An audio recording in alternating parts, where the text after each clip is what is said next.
धूल भरे अटारी में हर कोने में मकड़ढी के जाले लटके हुए थे। कमरे के ठीक बीच में एक छोटा सा लकड़ढी का संदूक रखा था, जिसे देखकर लग रहा था कि इसे कोई भूल गया है। इस संदूक को एक युवा लड़की अन्या ने खोज निकाला, जो अपनी हाल ही में गुजर चुकी दादी के पुराने घर की सफाई में मदद कर रही थी। अन्या ने पहले कभी यह संदूक नहीं देखा था, इसलिए उसकी प्राचीन दिखावट ने उसे बहुत आकर्षित किया। लकड़ढी काली थी और उस पर खरोंच के निशान थे। जैसे ही अन्या ने संदूक खोला, हवा में एक अजीब सी गंध फैल गई, जो पुरानी किताबों और दूर देशों की याद दिलाती थी। अन्या का दिल उत्साह से तेज धड़कने लगा। इस संदूक में क्या राज छुपे थे? संदूक के अंदर अन्या को बहुत सी रहस्यमयी चीजें मिली। एक कंपास था जो एक ही समय में सभी दिशाओं में इशारा कर रहा था। एक चांदी का लॉकेट था जो धीमी अंदरूनी रोशनी से गूंज रहा था, और एक फटा हुआ नक्शा था ऐसी जमीन का जिसे अन्या ने पहले कभी नहीं देखा था। अन्या ने ये सारी चीजें अपने भाई बेन को दिखाई, जो उससे बड़ा और ज्यादा प्रैक्टिकल था और जादू में विश्वास नहीं करता था। फिर भी वो भी इन वस्तुओं की असामान्य प्रकृति से इनकार नहीं कर सका। वे अलग महसूस हो रहे थे, स्पेशल। अन्या ने नक्शा उठाया, उसकी अजीब सिंबल पर अपनी उंगली घुमाई। अचानक कमरा ठंडा हो गया। हवा का एक झोंका अटारी से होकर गुजरा, हालांकि खिड़कियां बंद थीं और नक्शा धीरे से चमकने लगा। अन्या और बेन एक दूसरे को हैरानी से देखने लगे। क्या यह सचमुच जादू हो सकता था? नक्शे के अजीब सिंबल से मजबूर होकर अन्या ने तय किया कि उन्हें इसका पालन करना चाहिए। वह बेन को मनाने में कामयाब रही, जो चिंतित था फिर भी उत्सुक था उसके साथ जाने के लिए। उन्होंने सप्लाईज से भरा एक बैकपैक पैक किया, एक एडवेंचर के कगार पर खड़े होकर।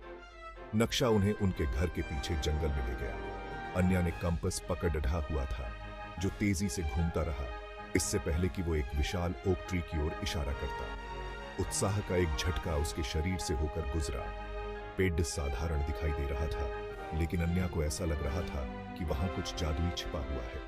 जैसे ही उन्होंने पेड़ को छुआ, उनके आसपास की दुनिया चमक गई और परिचित जंगल गायब हो गया।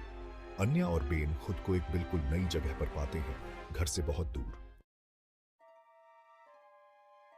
शहर लुभावना था।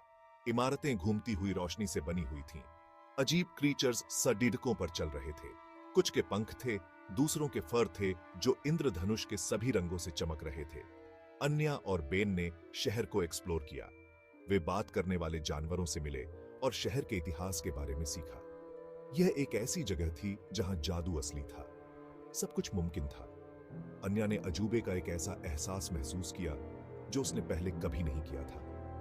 बच्चों ने सीखा कि शहर खतरे में था। एक शैडो पूरी जमीन पर फैल रहा था। ये सारे जादू को निगलने की धमकी दे रहा था। अन्या और बेन जानते थे कि उन्हें मदद करनी होगी। वे इस अद्भुत जगह को बचाना चाहते थे। अन्या और बेन ने ट्रंक से मिली चीजों का इस्तेमाल किया। कंपास रोशनी की तलवार बन गया। लॉकेट एक ऐसी शक्ति से धड़क रहा था जिसने शैडोज को पीछे धकेल दिया। वे शहर के लोगों के साथ बहादुरी से लड़े। लड़ाई लंबी और मुश्किल थी, लेकिन आखिरकार शैडोज हार गए। शहर सुरक्षित था। अन्या और बेन को हीरो के रूप में सराहा गया, हालांकि वे जानते थे कि अब घर वापस जाने का समय हो गया था। वापस अपने अटारी में अन्या और बेन ने चीजों को वापस ट्रंक में रख दिया। वे जानते थे कि वे अपने एडवेंचर को कभी नहीं भूलेंगे। ट्रंक का जादू बाकी था। यह एक ऐसा सीक्रेट था जिसे वे हमेशा के लिए रखेंगे। एक याद दिलाने वाला कि अजूबा और जादू हमेशा मुमकिन थे, यहां तक कि सबसे साधारण जगहों पर भी।